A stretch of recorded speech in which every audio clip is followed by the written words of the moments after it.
I don't know about you, but I think, when it comes to technology, there is quite a few headaches and frustrations and things that one goes through. Whenever it is that you may be changing technology or you're looking for new technology, or you want to adopt new technology.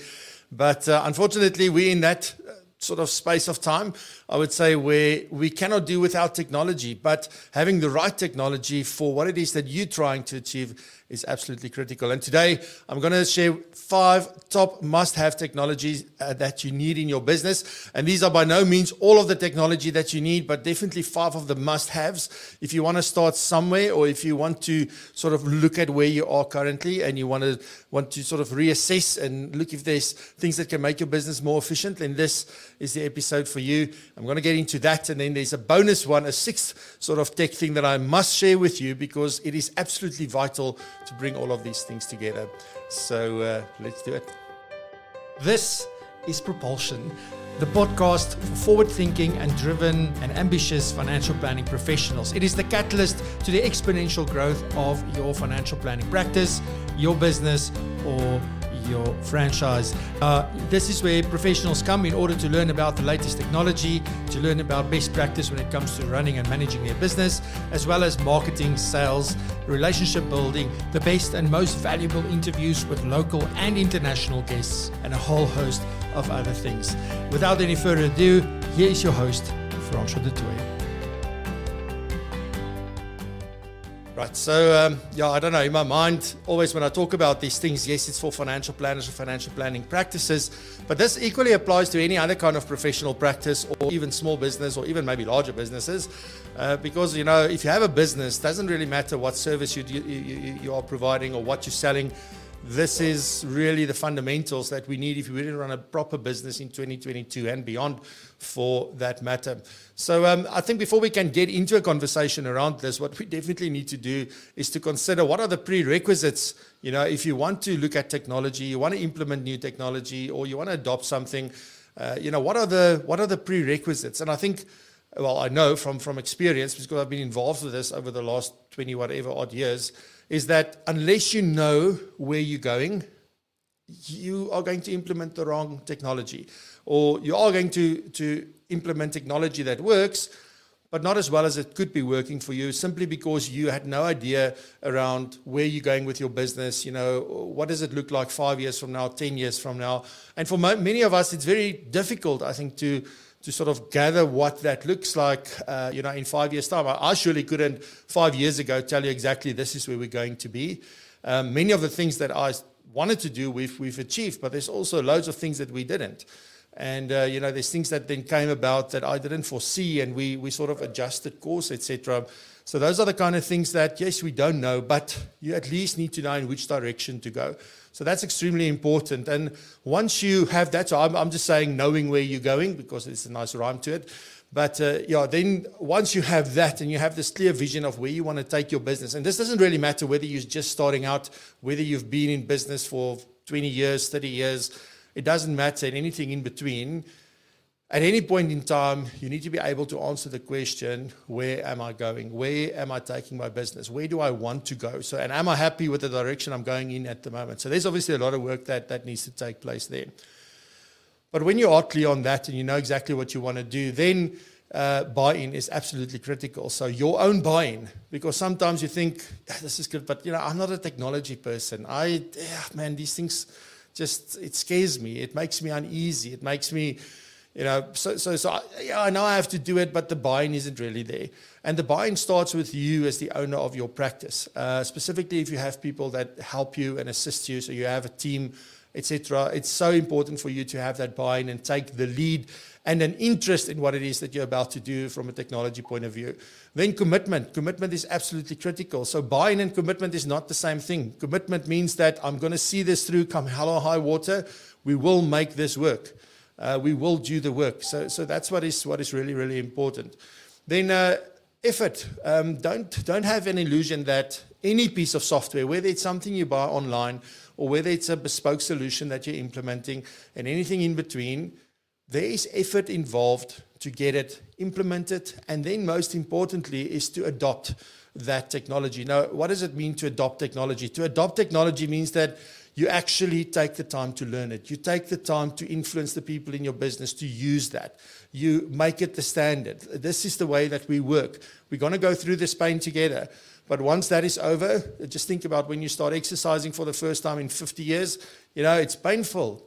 But 6 months down the line, a year down the line, what a breeze. You run and you think, like, I never thought I would be able to run this far, this quickly. So it's exactly the same with technology. So very important. So those are definitely the 4 things. Know where you're going, buy-in, commitment, and then effort. Don't have any illusions around that. There is no drag and drop solution where you get your login and then boom, there you go, fantastic. That is definitely not how it works. So you need to put in that effort. Right, so let me get into the 5 things or 5 aspects that I think is absolutely critical. If you want to review your financial planning practice and the technology that you use, these are 5 areas that I would go and look at. If you're starting a new practice, these are 5 areas where I would start. All right. And as I said in the intro, by no means are these the only 5 things you need to worry about. There is a lot of other stuff around this. I was first going to build this on sort of thinking about what are the 5 building blocks of any business. But then I thought, let me just think about financial planning businesses, and I see, like, where do people struggle the most, or where do you actually have tech solutions, but you're losing out on the opportunity because it's not being used effectively, or maybe it's simply not the best tool for your specific business. So let me get into the first one, and this first one is going to go from, so this is not exciting. This is like, I knew you were going to say that, but it has to be said, and that is CRM. And I think, what is the definition of a CRM for you? For most people, it's a little place where we keep at a very high cost the name, surname, ID number, and email address of our clients. And sometimes a telephone number, and that's about it. So it's sort of that thing I need for my financial planning software to work. So that's what a CRM is. But it absolutely is not that. When I think about CRM, I also want to step away from the actual system called a CRM. So I want to more focus on what is customer relationship management, and it's exactly what it says. It is, how do I manage the relationship with my client? How do I stay on top of what is changing in their lives? How do I look at my client base as a whole and look for trends and look for opportunities and look for things that, maybe I don't know. How do I make sure that, whenever something changes, I get notified immediately about it so that I can stay in the know? Because it's simply impossible to stay on top of 20 clients. You can't speak to them every single day. Now, what about 100, 200, 300 clients that you're looking after? You can't stay. I mean, I've seen so many times where I've just spoken to someone, then 2 months later I follow up, and the things that happened in that space of time is mind-blowing, and you don't even know about it. And a CRM, a proper CRM system can help you a long way in doing CRM, because this is about what are we trying to achieve with CRM. It's that connection with the client, it's the relationship, it's being in the know, it's being able to do that data mining, all of that. Now, obviously, and I've seen this in practice, right, where clients are so frustrated. Financial planners are so frustrated because they have the system, but they can't use it. And the reason why they can't use it is because the data that is in there is not great. It's inconsistent. It's not completed. It's not comprehensive. There's mistakes. It's not up to date. And if there's one thing that you and I and any other business owner must realize today, is that you are the owner of your data. The primary responsibility to make sure that your system has the information that it needs is that responsibility sits with you. You and your team. You need to own that data. You need to make sure it's up to date. You need to drive a consistent. Think about when you go to the doctor. The very first thing they do, you could have been there last week, but the very first thing they do is go, here's a form. Is all your information still the same? Okay, yeah, I just gave it to you last week, but is it all still the same?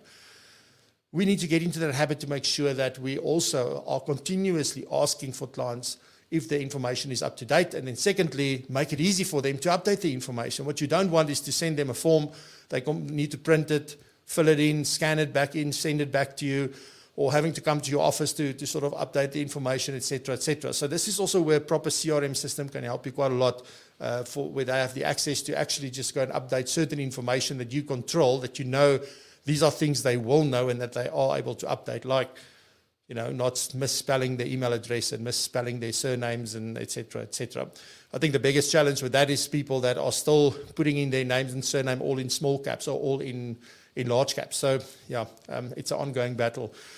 But anyway, so that is extremely important. But another part of CRM is referability. How do you make sure that, because of part of customer relationship management is that it's inevitable that in that client base of yours, you are going to have people that absolutely love you and that wants to tell the world. And on the other hand, you have people who just don't actually care.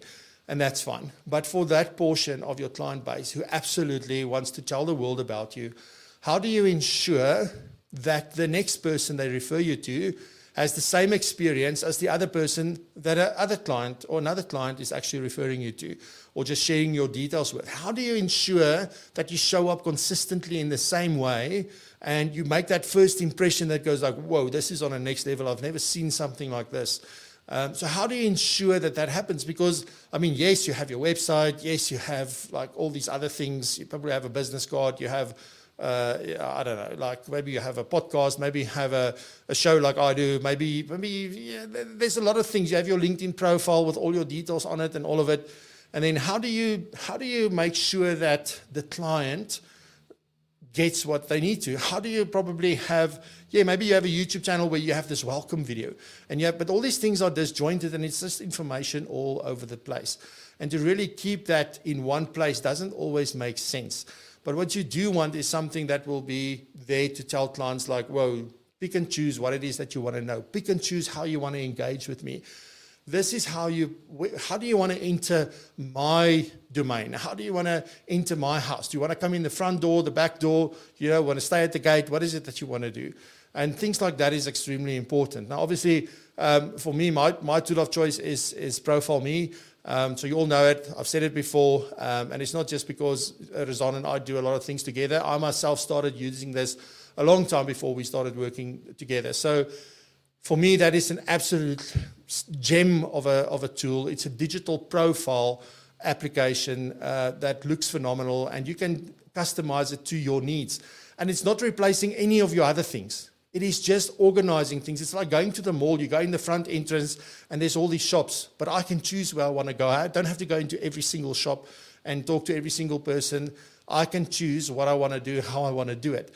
But the biggest thing is the mall here always looks the same. It's consistent. So when you get to my mall, the experience for everybody is the same. It's not different, even though every mall has got several different entrances, etc., etc. So from a referability point of view, definitely for me, part of CRM. Then, just if I think about how we manage that relationship, as I said before, if you have the right data, there's a lot of stuff that the CRM can let you know well beforehand that this is happening. And I'm not just talking about birthdays and anniversaries. Those are we've had that even long before there were proper systems. But there's more than that. There's more critical things that you can keep track of. Whether it's specific goals or maybe a simple note that somebody has said to you, and you can classify and do all of this in these CRMs in order to be able to data mine this, but also to set some sort of an alert that would come and say, well, this is now happening or this is coming up, etc., etc. So a CRM or CRM in your business, customer relationship management, is extremely important. If you want to stay on top of that, then a proper tool is definitely necessary. Now, I don't know if I need to get into CRMs. I think I can do an episode just on CRMs, but there is a myriad of options, right? It's not a momentum option. It's just a myriad of options. And you can choose anything from just CRMs. And typically also when you start searching for CRMs, you'll see it's very much sales focused to manage prospects, etc., etc. So that's always part of a CRM. But for me, it goes way, way beyond that. So whether you use sort of an all-in-one type system like an Xplan or an AdWork or Elite Wealth or Avalon, whatever system sort of you're into, a Firestorm or whatever, or whether you go to a HubSpot or Capsule CRM or, there's all these different kind of CRMs. The one thing that you need to expect is because this is such an important part of any business, it's quite expensive. Specifically, if you go standalone CRM systems, they are much more expensive than the purpose-built CRMs that are there for financial planning specifically. But I think the way you approach your CRM, if that's my message today, make sure you know and understand what that system can do already for you, and how many of these things that I spoke about can actually be addressed by that. All right. The next part that is extremely, extremely important in your business is onboarding. And we're going to do an onboarding challenge in Propulsion Pro, by the way, for our members to sort of help them put together this onboarding process. And then, as much of that, use technology to make that an amazing client experience. So just as a buy note. But so onboarding, I think there's a lot of aspects when it comes to onboarding. One is definitely gathering the data, gathering the information. And again, whether this is the first time that this client is joining your practice, so it's a new client, or whether it's an existing client, and there's more information you need, there's new information, you need to update information for review. Whatever that may be and what that entails, onboarding is absolutely a critical part of your business. Now, onboarding means getting not only a person onto your systems, it's getting them properly into your business. So how do you welcome someone? If somebody comes for a braai at your house, all right, if you're watching from somewhere else in the world, a barbecue, and they come and visit, and they sort of get to your house, you don't leave them at the door or at the gate, and you wait inside for them to come in. No, you go outside and you greet them, you bring them in, you sort of show them where everything is, you make them feel welcome, you make them feel special, and even if it's people that's been coming to your house for ages, you still do the same thing because you want them to feel welcome. And that's the role of the onboarding process. And a big, big part of it, as I said, is gathering the person's information, getting to know the client, specifically if it's new clients, but also throughout the journey. Then, once you have all that information, how do we get it into the system? Not how, but it's freaking important that we get it into the system. Because if we look at the CRM stuff, that's what we need it for. We also need this information to know and understand how does the client want us to communicate with them. Then when we need to do financial planning, we need that information. So there's this massive amount of information that we really need in order to deliver our value proposition to our clients. So getting them into the system is often a painful process if there's a lot of information. But it's critical that it gets in there and it gets in there correctly and that we don't make mistakes. Then obviously, as I said, if I can go back to sort of talking about making somebody feel welcome, is there must be a series of ongoing communications to sort of orientate. It's almost like when you get to grade 8 and you must go through orientation, right? In my days, it was called ontgroening. It was something completely different. You ended up in dustbins and things like that as part of your ontgroening. But these days, that's not allowed anymore. So now you have orientation. And I think that's what we have with us as well. So you want the client to get a series of communications so that you don't overwhelm them with all the information. But you want to now show them what is possible. Maybe you want to introduce your team to them one-on-one and say, this is Francois, and Francois does this, and this is where you can get hold of them. Tomorrow, there's another communication going out. Oh, this is Kwesi. This is what Kwesi does, and this is where you can get hold of Kwesi. Then maybe there's a next one introducing them to the history of your business and why do you do what you do, and remind them of why they're actually working with you and have chosen to work with you. So I can go on and on about that. But what is important is there's a series of communications needed as part of your onboarding process in order to orientate and settle a client so that they feel comfortable and feel that they are being cared for. And often then that leads to, now we need to have another meeting. So we've gathered your information, we've got you in the system, we've orientated you, now we need to meet again to take the next step, whatever that next step is. So in this space, there's quite a few things that one can use. There's forms, and we're actually going to do a session on that as well, of how to build forms. But not only that, Razan is going to join me for that one to sort of share with everyone how do you design a great form. Because you also, don't just want to ask information for the sake of asking information. And also, how we structure this and what it looks like is extremely important, because is it easy for a client to go through the process, or is it a very painful process for them to fill in this form? So I'm going to show the guys in Propulsion Pro exactly how you build these forms, and then Razan is going to show what are the design things that we need to consider for that. So we will announce exactly the date when that will happen, but really looking forward to that as well. So gathering information, big part there is forms. And there's like the bonus thing I'm going to talk about at the end is the absolute missing and crucial part to that. But I'm going to keep you a little bit in suspense. We'll get to that. So yeah, from a communications point of view, I'm going to talk about that a little bit later as well. But obviously, there's many different ways these days that we can communicate in different ways and forms. And also, do you know what your client's communication preference is? Probably something that Louis will talk about. You would have heard Mariette Tappen talk about this as well. It's a big part of transitionist planning as well, where they look at, what is the way in which people want to be communicated with. I prefer an email, you prefer an SMS, you prefer WhatsApp, you prefer video, you prefer written. Like some people want to be called. So do we even know? And that's where the CRM is so critical, because you will not be able to remember all of those preferences. So very important to do it that way. All right. So that is the onboarding process, and I will get to the comments in a second. All right, then planning. Planning is obviously a big part of what we do, and here's quite a few things to consider when it comes to planning. So just to recap quickly where we are. So you need CRM technology, right, to really manage and understand what is it that you're trying to manage and understand where you're going with your business. Then it's onboarding, right? So technology to help you with onboarding a client seamlessly and create that amazing client experience. Then planning. We need to deliver planning. And this is usually where some of us can really get stuck in, and it takes a lot of time because we are analytical and we want to get into like every single detail, and the client mustn't ask us anything that we wouldn't be able to answer. And, depending on the type of clients you work with, these can be very intricate for every single client, or maybe you're used to run-of-the-mill type of clients that all have sort of the same issues, and then you get this one outlier client, and then suddenly it takes over a week of your life. But planning is an absolute big part of what we do. It is the actual product that we deliver. It's the advice, right? So I can say planning, you can call it advice, whatever you want.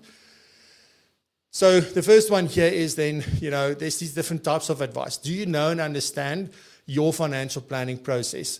Are you following a goals-based financial planning approach? Are you following, do you prefer to do cash flow? Do you do both? When it's younger clients, you do the one. If it's older clients, you do the other one. Or when it's people starting to draw down from investments, you go more cash flow based. Do you have more of a financial coaching approach? Do you have more of a lifestyle financial planning approach? And some people may say that goal-based and lifestyle financial planning is the same thing. I don't believe they're 100% the same thing. There's a big overlap probably. But the true lifestyle financial planners will be able to tell you that. So, is the technology that you're using helping that? But then there's quite a few things missing from most financial planning technologies across the world. So it's not only in South Africa, it is literally across the world. And I don't know if people are catching on yet. I've been talking about this now for the last 3 years, I think. And people don't know what I mean when I talk about this. And there are some systems who's done this extremely well. And some of you are using some of those systems. It is absolutely amazing. And I look at the feedback and sort of the input and just everything around these things. But what is critically important when it comes to financial planning tools is the engagement with the client. So does this tool lead to proper engagement? Does it help you involve the client in the process? Because what we've been doing for years is talking at clients. So we've been telling them, listen, like I looked at your assets and liabilities, I looked at your income and expenses and all the things that you said you want. And based on that, you need 50 million and 3,000 trillion rand of life cover. Fantastic. And the client sits there and okay. And at the end of the day, when they have that golden comment, like, Francois, I don't know, you the expert, you tell me what to do. Whenever you hear that, it can be a stroke to your ego and say, you know what, I'm the man, I'm the woman. But that for me is a big red flag to say, no, you can't. Like, this client was not engaged. This client is not participating. They're not really part of this journey. They are a spectator to their own journey, and that's not what you want. So my question is, like, one thing that you definitely need to consider is this. So either the tool that you're using does have an engagement process built around it and a philosophy and all of that, or you need to create that for the tool that you are using, right? So you need to take it a step further, because a lot of this training that I've done in my life over the last however many years, there's two things always, like, people get to the report and then, okay, no, what does the report mean? And then what we typically do is we take the report and we go down from the top to the bottom with a client, and we go through that. And that is not efficient. It is not helpful. It is not engaging at all. it's again causing the client to just be watching from the sidelines. But what you need to think about is like, what are the questions you're going to ask around this? You know, how do you involve the client? How do you get them to think about this and to sort of process this and then come up with what do they think and what do they feel and what do they want to do? So it's having that engagement process around the output of your tool. And often now these days with virtual, people are sitting with clients virtually like this through a camera, and now it's even more important than when we were doing this in person. So that engagement and involvement from a client point of view is so important. And all of the systems has the ability to have this built around it. Some of it you may just have to go do yourself and figure out yourself, but extremely important from that point. You must be able to track and compare and adjust planning over the life cycle of this client with you easily. So you shouldn't start from scratch every year or with every interaction. It must be able to build a storyline, and you must be able to take what you did last time, create a copy, work from there as a basis. Or if you want to start from scratch, you must be able to start from scratch. So these things are very important. One of the things that I haven't really looked at here is sort of what does the output look like for these systems? But you also need to sort of go and work and think on that to say, what would be useful for my client? What do they really want to see and know? Because I've always had this issue with there's stuff for compliance, because we need every single piece of paper and every single signature we possibly need. And then there's this one page that the client was actually looking for to know if they're okay, or if they're going to be okay, or what do they need to be, what do they need to do to be okay? That's all they want. They don't care about the packs of paper, okay? But how do we make that easy for them to digest the information and the advice and to be able to make a decision at the end of the day? The compliance stuff can happen, and you can still have your reams of paper, but it's very important to think about client engagement and involving clients every step of the planning way. And then what about some self-planning options for clients? Have you ever considered that? To sort of have very simple tools, whether it's an Excel tool or whether you have something on your website, to enable clients to do a simple calculation for something, you know, a very simple thing. It's a very simple tool. Yes, there's loads of them available. You just go Google and you'll find them. But why do you want them to go to Francois' site if they can come to yours? I don't know. So it's all these little value add things that you can look at.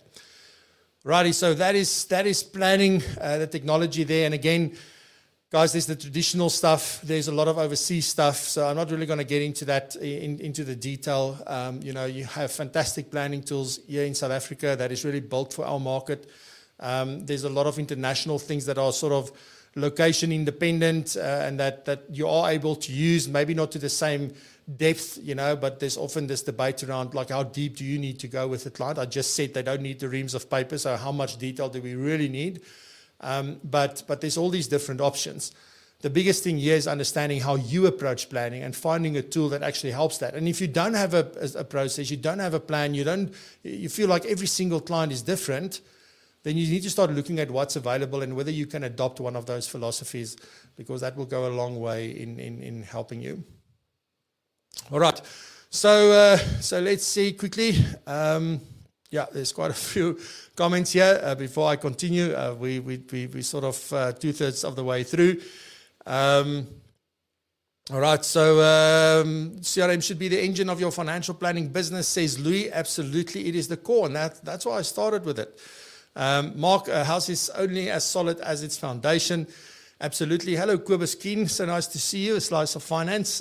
Morning, everyone. Thank you for all the updates on latest tech. Love it. Very useful. Thank you very much, Kobus. Arun, good morning. Nice to see you. And then Mel says she's a Profile Me user. Very happy about that. Best and most innovative product of our century. Lekker. I must say I agree. And also, if you really take an interest and have a strategy around it and you really use it, it's phenomenal what it does. All right.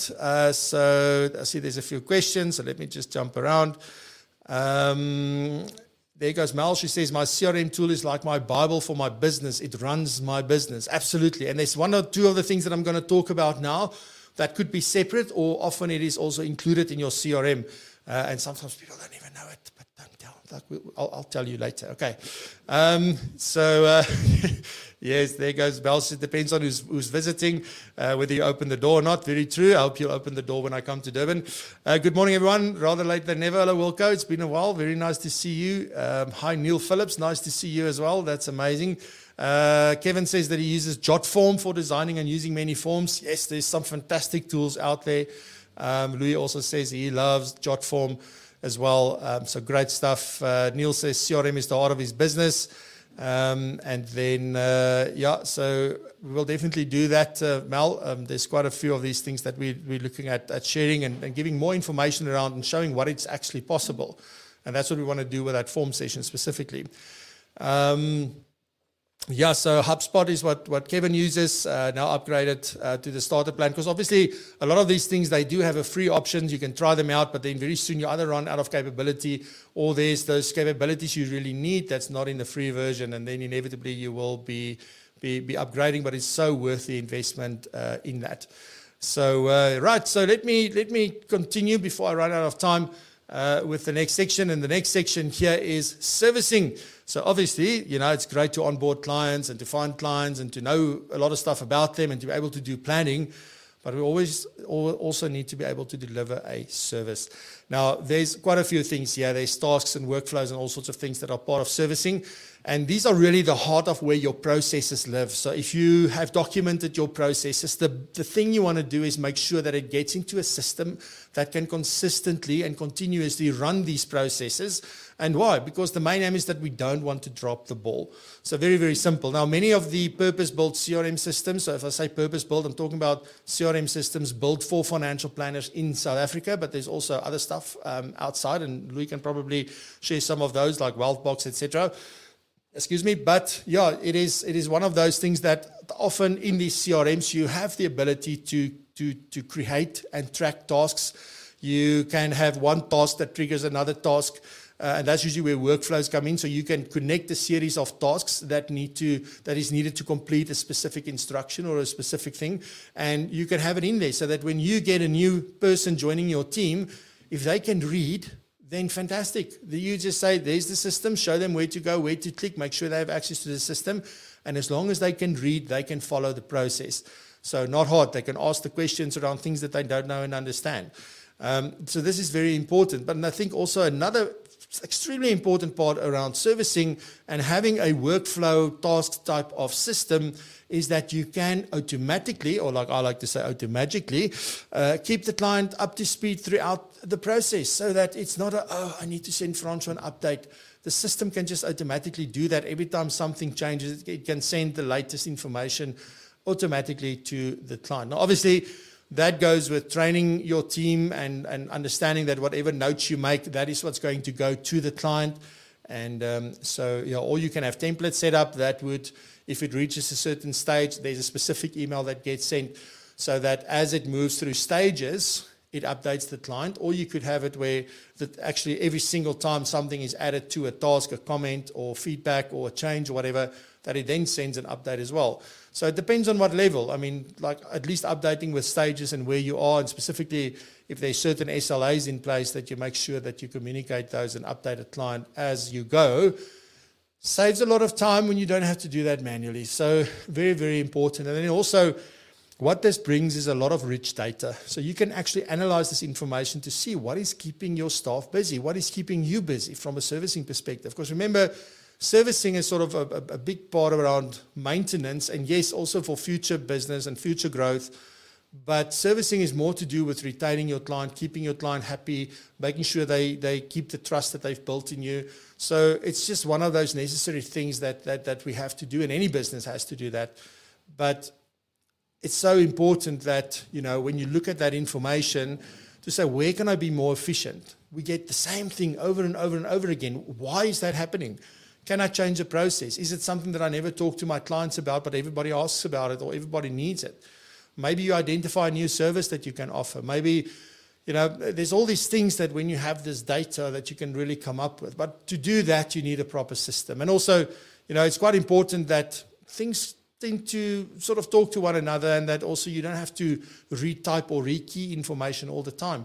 You want to put it in once, Okay, and then it's there. You shouldn't be, I need to put it in this system, and then I need to put it in that system, and then also in this system, because now I've got these 3 things, and then that's fantastic. Now I have 3 sets of data. So how do I put this all into one and see one clear picture of all of these things together?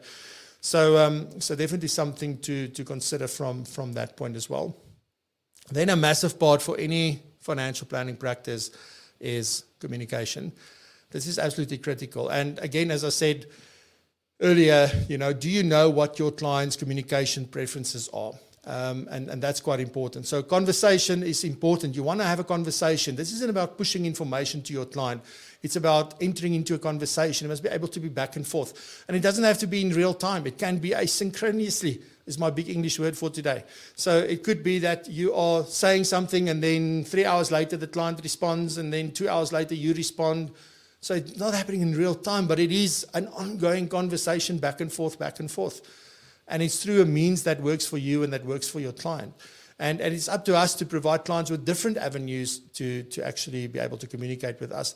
We also need a one-to-many approach. So this would be in bulk. So whether it's through whatever means. And obviously here, there's so many different tools that's available, from stuff like MailerLite for your emails to or even ConvertKit or MailChimp or any of those. You can also think about things like WhatsApp. You can think about things like Facebook Messenger, Twitter, and direct messages on Twitter. Like, there's all these different sort of ways to enter into a conversation and also to encourage people to have conversations with you. Another important thing is static information when it comes to information. Now, this is sort of going against the conversation thing, but I think there's a lot of times, a lot of questions that people keep on asking that you need to keep on answering.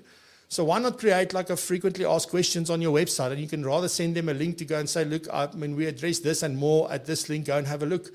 That is static information, but it's still a way of communicating, because it does help people understand and it does answer their questions. So it's still a form of communication. So one of the things you'll see that I didn't get into is marketing. There's still a whole host of other things here. Prospect management, etc., etc. So not going to get into that. There's learning. There's all sorts of different aspects. HR, revenue management. So there's all these other aspects. Not going to get into those today, but these are the top 5 for me. So the bonus automation. So I'm burning now to introduce Louis and his segment. So the bonus automation is automation, and this is where you make things happen all by itself. Now, when you go and purchase a Global Financial Planning Conference ticket, you will see automation in action, because it does absolutely everything without us having to touch anything. So you put in your information, you make the payment, you are created in the accounting system, your payment is allocated, your invoice is sent, and all that stuff we used to do manually. So a very simple way. So all that information you're gathering with your forms, how do we automate that? So that's definitely something to consider. Automation in your business. If you're happy with all 5 other things, I promise you, if there's one space where you can go and work and look at what's possible, it's automating the information that you have and the processes that you have. Let it happen by itself. Let a computer run that, because it frees up the time for you and your staff to do things that have even a bigger impact on your clients, and to look at the data and to come up with other ways of servicing and doing that with your clients. So absolutely critical. For automation, there's Zapier. Zapier is a tool that it makes it so much easier for people who just want to connect things and do certain things. I personally use Integromat. There's also things like I think Automate.io. There is Microsoft Flow. So there's all these different automation tools available. For me, Integromat is the one to use. Other people prefer Zapier, and sometimes I use both Zapier and Integromat in tandem, just depending on what it is that I'm trying to get done. So that's it for this one. I'm now extremely excited to have Louis, and Louis is doing the segment called Beyond Financial Planning. As I said earlier, it's all about going to the next level, like what are the things we do beyond the advice and the planning, or things that we could do, and also where is the industry going. So looking at the future, it's one of Louis' favorite things to do, is to stare into his crystal ball. So let's hear what Louis has to share with us today. Alrighty, and like that, we've come to the end of today's show. Just very quickly, thank you very much. If you haven't subscribed yet to the channel, you made it all the way to the end. Thank you so much. I see there's quite a few people that have registered today, or subscribed rather today. I deeply appreciate it. We now are 984 subscribers, 16 away from that magical 1,000. So are you going to help us to get there? I surely do hope so. And please subscribe if you haven't yet. Like this video, share this video. It'll be of great help to all of us. Thank you very much. We will be back next week, same time, same place. Great content, great guests. Next week, I have the guys from Money and Medicine here on the show. So really looking forward to that one as well. And just on that note, I would say, have a great weekend. Stay safe, be blessed, and prosper. And remember to raise the bar. Love you. See you next week. Thank you for listening. Remember to check out the live show, Propulsion Live, on YouTube every Friday at 7 a.m. South African time. You can find it at www.propulsion.co.za/live. That's propulsion.co.za/live. And please remember to subscribe, share with your colleagues, your friends, and anyone who may find value like you did in this podcast. Once again, thank you very much, and we'll see you in the next episode.